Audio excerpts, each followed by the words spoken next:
This video is an introduction to deploying Wechaty's simplest bot, the Ding Dong bot.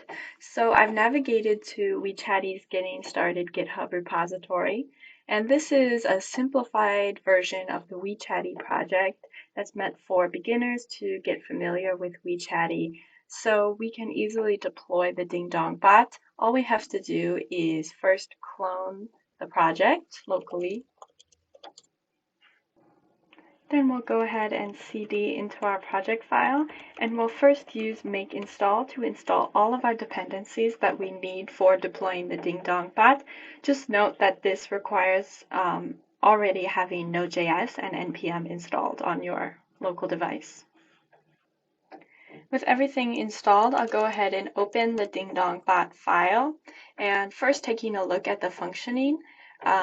This bot produces a QR code for whichever service you choose, and it will log actions like scanning the QR code, logging in and out, and message data so that if it receives a ding message, it will automatically reply dong.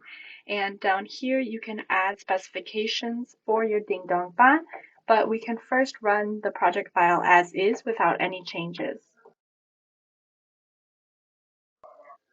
To deploy with WhatsApp, we can go back to our terminal and we can once again set our Wechaty Puppet variable to this time be Wechaty Puppet WhatsApp and make the bot the same as we did before. And this time we'll get a QR code that we can scan with WhatsApp. So I'm once again sharing my phone screen, this time with WhatsApp, and I'm going to go to link a device. And I'm going to use this to scan the QR code from Wechaty.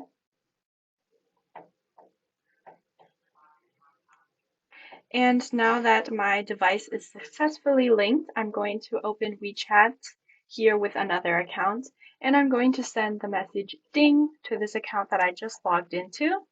And we'll see here that I received the message ding, and I automatically replied dong.